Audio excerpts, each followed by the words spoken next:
안녕하십니까. 성경은 내 이야기다의 김홍덕입니다. 오늘은 이단에 대해서 할 텐데, 회색 성경 25번째 시간입니다.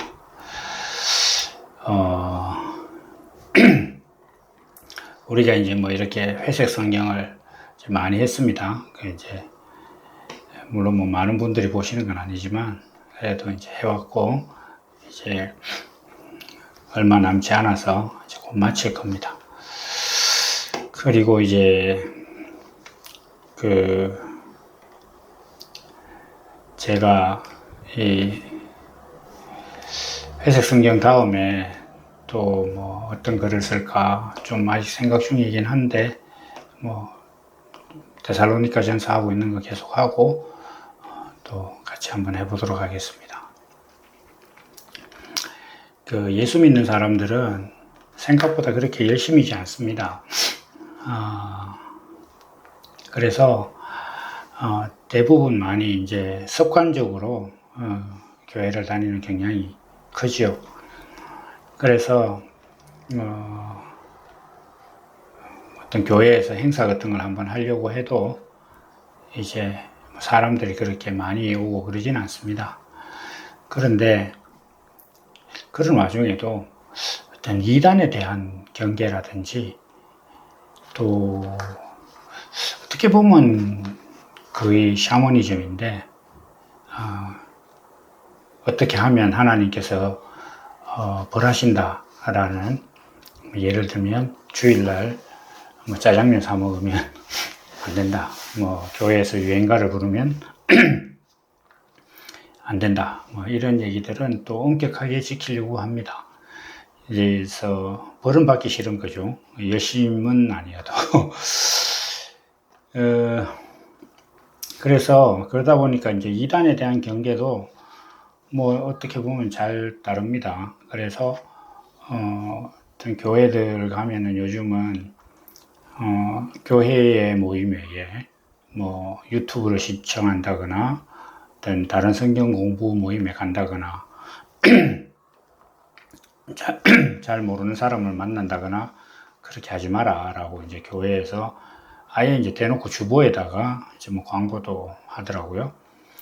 근데 그런 건 또 사람들이 잘 듣습니다. 뭐 어차피 어디 몸 덜 가고, 그러니까 누구 만나려면 어디 가야 되는데 그렇게 좀 안 해도 되고 하니까 덜 귀찮기도 하고요. 그런데 이제 그렇다면은 이제 우리는 뭐 이단이라는 것을 그렇게 많이 경계하는데, 그러면 이단에 대해서 우리 정확히 알고 있을까? 비단 사실 따지고 보면 뭐 성경에 나오는 것들은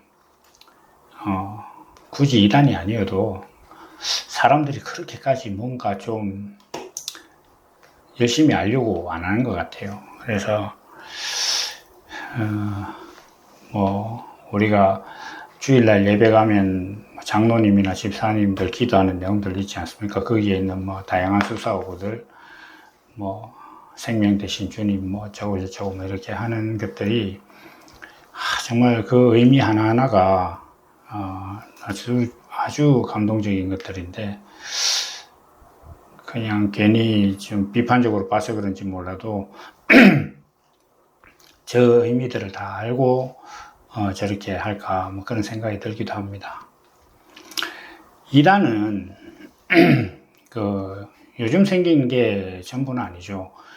옛날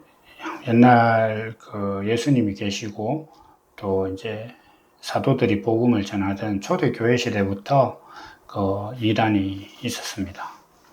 근데 이단이 생긴다는 것 자체는 변형되고 좀 뭐라 그럴까, 왜곡된 그런 신앙이잖아요.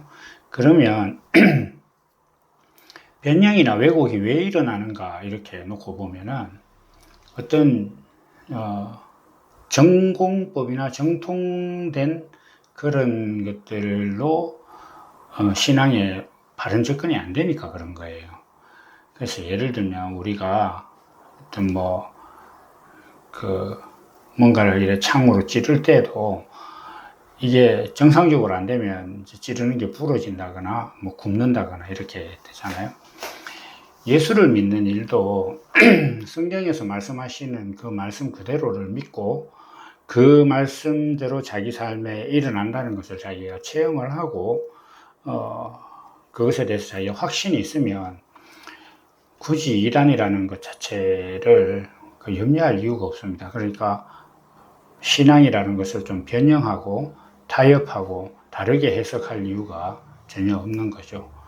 그러면 아주 정통적으로 그냥 예수님의 말씀을 있는 그대로 믿으면 그냥 된다. 뭐 이렇게 되면 굳이 뭐 이단이라고 생각할 필요가 없죠. 그냥 믿는 거 잘 되니까. 우리가 스포츠에서도 예를 들면 전공법이 잘 통하는데 변칙을 쓸 이유는 사실은 없는 거잖아요. 그래서 끝이 다르다는 말의 어떤 그 이단은 뭔가 신앙적인 해석을 달리하고 비성경적인 접근을 한다 이런 뜻인데, 성경대로 접근을 해서 자기한테 잘 이루어지면 성경적이지 않은 접근을 할 이유가 근원적으로 사라지는 거죠. 가장 이제 역사가 깊고 초대교회 때부터 복음을 믿는 성도들을 괴롭혔던 이단은 아무래도 영지주의일 겁니다. 이 영지주의라는 것은 육신에 대해서 성경과 다른 견해를 가지고 있는 거예요. 예수님께서 육신으로 오셨다는 것 자체를 굉장히 부인을 하는 거죠. 이건 이제 사도 요한이 그 적그리스도라고 정의를 했는데, 예수께서 육신으로 오신 것을 부인하는 자가 이제 적그리스도다 이렇게 요한 2서에서 말씀을 하고 있습니다. 사도 요한은 예루살렘 교회에서 어떤 복음의 순수성과 어떤 정통성을 유지하려고 아주 노력했던 그런 장로이자 잘 아는 사도입니다. 그래서 신앙이 변형되는 어떤 그런 소지들을 차단하고 성도들을 권면했던 그런 사도죠. 그래서 그 당시에 이제 영지주의가 많이 있었다 이렇게 되어 있는데 사도 요한이 미혹하는 자가 세상에 많이 나왔는데 예수께서 육신으로 오신 것을 부인하는 자들은 다 적그리스도다 이렇게 정의를 한 걸로 봐서 영지주의자들은 예수님께서 육신으로 오셨다는 것을 부인한 사람들이다 이렇게 이제 생각을 할 수가 있습니다. 그러면 이와 반대로 이와는 좀 다른 각도에서 사도 바울은 굉장히 율법적인 신앙과 항상 그 다툼이 있었습니다. 그래서 처음에는 할례 같은 그런 것 때문에 또 문제가 되기도 하고, 할례는 사실 끝끝내 이제 많이 바울 사도 주변에서 괴롭히는 그런 이야기가 돼서 디모데에게는 할례를 받아라라고도 얘기를 하고 이렇게 했는데, 어쨌든 율법주의와 또 바울 사도는 엄청난 주어가 바울 사도는 율법주의 신앙을 엄청나게 경계하고 그 신앙의 성도들이 미혹되지 않도록 하기 위해서 또 엄청나게 노력을 했습니다. 그래서 우리가 생각하면 율법주의와 영지주의는 다른 것 같죠. 물론 다릅니다. 전혀 색깔이 다르죠. 그런데 그 원인은 같아요. 아까 제가 이단이 생기는 것은 정통적인 신앙으로 뭔가를 했을 때 안 되니까 이단이 생긴다 그랬지 않습니까? 그러면 율법주의나 영지주의나 동일하게 육신에 대해서 하나님의 말씀대로 안 되는 거예요. 두 부류 다. 그러니까 예수님께서 오셔서 예를 들면 이런 거 있지 않습니까? 하나님과 예수님과 우리가 하나가 되게 하셨다 이렇게 말씀을 하셨는데, 사람들이 생각을 하니까 우리가 어떻게 하나님과 하나가 되지? 하나님과 하나가 되려고 하니까 우리 육신이 너무 부정하잖아. 그러니까 이걸 좀 어떻게 개선을 해야겠다. 그래서 그러면 율법을 지키자. 그 율법을 지키려고 엄청나게 노력을 하는 거예요. 그 노력을 하니까 이제 결과가 나와야 되는데 노력을 했음에도 결과가 안 나오는 거죠. 그래서 이들이 생각한 건 뭐냐 하면 더 열심히 하자. 더 열심히 하자. 이게 율법주의예요. 그러니까 어쨌든 간에 성경대로 하는 성경 말씀을 믿고 살아가려고 하니까 나는 성경과 다르다라는 그 사실 앞에서 이게 창이 구부러진 거예요. 그러니까 예수님의 말씀, 하나님의 말씀과 타협해야 할 상황이 된 거죠. 말씀대로 자기 자신이 안 되니까. 반면에 이제 영지주의자들은 그래? 우리가 생각을 해보자. 우리가 어떻게 하나님과 하나가 될 수 있겠냐? 예수님이 십자가에서 죽었다 살아났다는데 그게 가능한 일이냐? 그럴 수는 없다. 그러니까 이제 이들이 타협한 건 뭐냐면, 육신은 구원의 본질이 아니다. 영원히, 어차피 사람은 다 죽어서 영원히 하나님께로 가는 거니까 육신은 복음의 본질이 아니야. 이렇게 정의를 한 거예요. 둘 다 하나님께서 육신을 가진 인생에게 주신 말씀대로 자기 자신이 안 되니까 거기에서 이제 타협을 한 거예요. 그게 다 뭐다? 이단이에요. 그럼 오늘날은 어떻습니까? 오늘날은 사람들이 그 예수를 잘 믿고 있나요? 예수님께서 육신으로 오셔서 십자가에 달리시고 우리에게 구원을 베푸셨다. 이렇게 하시는 것은 우리가 육신을 가졌기 때문이에요.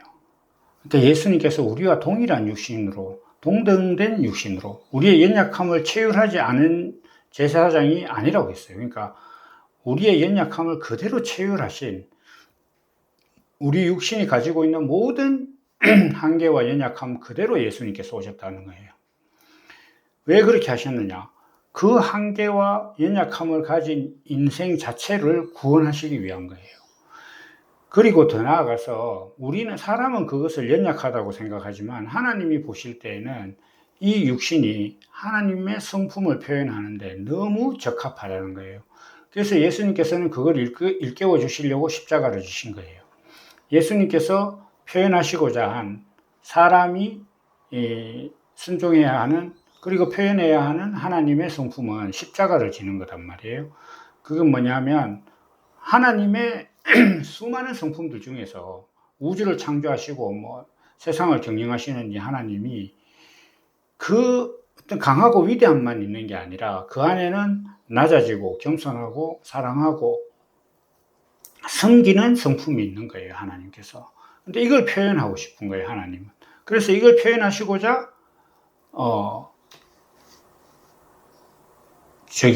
사람에게 사람과 동일한 육신으로 오신 거예요. 그런데 사람들은 그거 아닌데, 내가 해보니까 이 육신이 예수님처럼 안 되는데, 이렇게 자꾸 생각하는 거예요. 왜냐? 사람들은 자꾸 예수님께서 뭔가 이렇게 바다 위를 걷고 죽은 자를 살리고 하는 그 부분에만 자꾸 관심을 가지고 그 관심에서 나도 저렇게 돼야 예수님과 내가 하나가 되는 거다, 이렇게 생각을 하는 거예요. 근데 아까 말씀드린 것처럼 하나님께서는 사람을 통해서 표현하시고자 하는 게 그게 아니고 사랑하고 겸손하고 낮아지는 그런 마음을 하나님은 사람을 통해서 표현하시고 싶은 겁니다. 그러다 보니까 이제 사람들은 그 하나님의 말씀을 어떻게 보면 좀 고지고대로 안 믿는다고도 할 수 있어요. 그래서 예를 들면은 죄를 다 사했다. 그런데 자기는 지금 오늘 어떤 죄를 지으면 혹시나 하나님 앞에 벌을 받아서 천국에 못 갈까, 이런 걸 염려하는 거예요. 알고 지은 죄 모르고 지은 죄 다 용서해달라, 이렇게 얘기하는 것 자체는 어쨌든 간에 죄가 내한테 있으면 내가 천국에 갈 수 없다라는 그 생각 위에서 나오는 소리단 말이에요. 그러니까 하나님께서는 하나님 앞에 회개를 하면 어떤 그러한 일들을 없게 하겠다. 내가 구원을 약속한다. 이렇게 했는데도 불구하고 사람들은 그걸 좀 사람이 어떻게 죄를 안 지을 수 있나. 이렇게 이제 자꾸 얘기를 하고. 그 다음에 하나님과 사람이 하나가 되게 하시겠다라고 예수님께서 내가, 사람과 하나가 하나님과 예수님과 사람이 하나가 되는 것을 위해서 십자가를 집니다라고 하나님께 기도를 했고 그 기도를 우리에게 남기셨는데 사람들은 하나님과 나는 하나가 될 수 없다. 예수님은 성경대로 살 수 있고 예수님은 성경을 안 어기고 살 수 있지만 나는 성경대로 살 수가 없으니까 노력하자 이렇게 생각을 합니다. 근데 이런 것들이 지금 오늘날 우리 기독교가 교회 안에서 가르치고 있는 내용들이 성경 그대로냐 이렇게 했을 때 성경과 다르잖아요. 약간씩 뭐 세례를 침례를 어떻게 해야 된다, 뭐 단어가 어떻다, 뭐가 어떻다, 뭐 이렇게 얘기를 하면서 성경대로 안 하잖아요. 성경대로. 그러면 이단이라는 것은 끝이 다르고 성경의 가장 정통성을 벗어나서 타협하고 이렇게 변형하고 이러한 것들이 이단이라고 우리가 이단의 정의를 알고 있다면 우리 오늘날 신앙이 그렇게 되면 그게 사실 다 이단인 거예요. 제가 뭐 아무것도 아닌 사람이 모든 자기가 정통이라고 주장하는 어떤 모든 종파를 다 이단으로 규정하자라고 이 말씀을 드리는 건 아닙니다.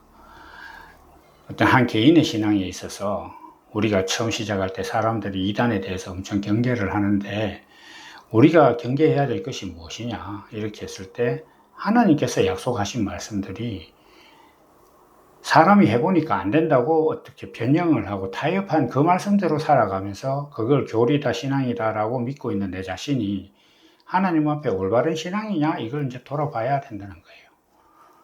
저는 뭐 저의 이 영상이나 블로그를 보고 갑자기 막 교회를 그만둔다거나 그 다음에 막 생활의 패턴을 확 바꿔가지고 막 열심히 사는 거 소용없다 라는 직장을 막 바꾼다거나 이런 거는 저는 옳지 않다고 말씀을 드리고 있어요. 그런 건 아닙니다. 그러니까 제가 오늘 이렇게 이야기한다고 막 모든 교단이 다 정통교단이다 이단이다 이런 게 아니라 우리 신앙 자체가 어떤 하나님의 말씀에 있어서 타협을 하고 변형된 것들을 추구하면 안 된다. 회복 안 되면 하나님 앞에 이건 내 안 됩니다. 왜 안 되느냐라고 기도하고 시인해야 돼요. 특히 이 어떤 이단이라든지 이런 문제가 생기는 것에 가장 큰 어떤 그 관점 중에 하나가 저는 육신과 죄라고 보거든요. 이 육신에 대한 견해가 사람들이 정확하지 않으니까 이거는 초대교회 때부터 있었던 잘못된 견해예요. 영지주의라든지 율법주의. 오늘날은 사실은 율법주의가 더 많죠. 그리고 죄에 대해서 이게 성경이 말하는 죄는 행위에 관한 게 아니에요. 물론 하나님께서도 우리 행위가 그렇다면 책망을 하십니다. 그러나 지금 성경이 말하는 것은 하나님께서 정한 사람의 자리가 있고 사람의 정체성이 있고 사람의 존재 목적이 있는데 그걸 떠난 것을 하나님께서는 죄라고 하시는 거예요. 이걸 떠나면 거기서 무슨 짓을 해도 다 죄가 되거든요. 그러니까 간첩은 착한 일을 하면 할수록 죄가 되는 거예요. 그것과 똑같습니다. 예를 들면 그 학생이 PC방에서 뭐 어떻게 게임을 해서 막 아이템을 팔아서 돈을 벌었다. 그래도 그게 죄가 되는 거예요. 학생은 PC방이 아니라 공부하는 데 있어야 되잖아요. 그런 것과 마찬가지입니다. 하나님께서 죄를 용서하신다 이렇게 했을 때 우리가 우리 자리를 떠나서 우리가 있어야 할 자리를 떠나서 자기 마음대로 내가 옳다고 생각하고 살던 그것을 내가 버리는 것. 그것이 죄단 말이에요, 성경에서. 근데 사람들은 자꾸 행위를 본단 말이에요. 육신에 관해서는 하나님과 하나가 된다는 것에 대해서 하나님과 동일한 능력을 가져야 된다고 생각을 하고, 죄에 관해서는 자꾸 행동을 자꾸 보는 거예요. 행동을. 물론 우리가 거듭났다고 해도 행동에 어떤 그 부족함이 있으면 돌아봐야 되는데, 그거는 내가 하나님의 아들답지 못한 것에 대한 반성, 그것도 이제 우리가 말로 하면 용서를 구하고 회개한다고 하는 거예요.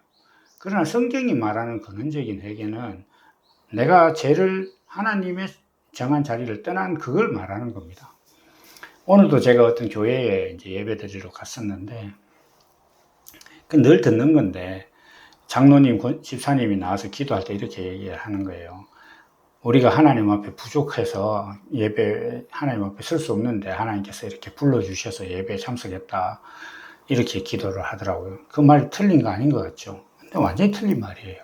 왜냐하면 사람은 하나님 앞에 서기에 부족한 존재가 아니라 원래 하나님 앞에 서고 하나님의 뜻대로 살도록 하기 위해서 만든 존재예요. 그런데 사람이 그 자리를 떠났던 거예요. 자기가 스스로. 그러니까 우리가 기도할 때는 내가 하나님이 정한 자리를 내 마음대로 떠났다가 다시 왔습니다. 이렇게 하는 게 말이 맞는 거예요. 말로 따지면 그런 거예요. 우리는 하나님 앞에 설 수 없는 존재다. 벌레만도 못하다. 아니, 세상에 어떤 아버지가 자기 아들을 벌레만도 못한 사람하고 바꿉니까? 그게 아니에요. 하나님께서는 자기 아들을 보내셔서 사람을 구원해야 할 만큼 사람에게 명확한 뜻이 있으신 거예요.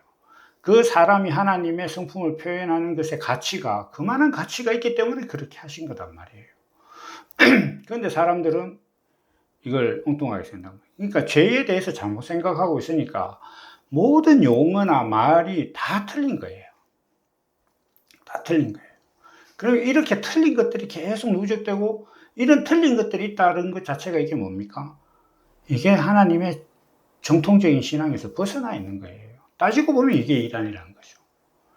그래서 우리가 신천지와 같은 이단은 당연히 경계해야겠지만, 그보다 더 중요한 것은 내 신앙이 하나님의 말씀에 아주 온전하게 적합한가, 이걸 돌아보는 것이 더 중요하다라는 것을 이제 오늘 이단이라는 제목하에서 이렇게 말씀을 드렸습니다. 그러면 오늘은 이제 여기까지 하고, 다음 시간에 또 전도에 대해서, 사실 이제 주제가 약간 색깔이 바뀌는데 다음 시간에 그렇게 이어가도록 하겠습니다. 감사합니다.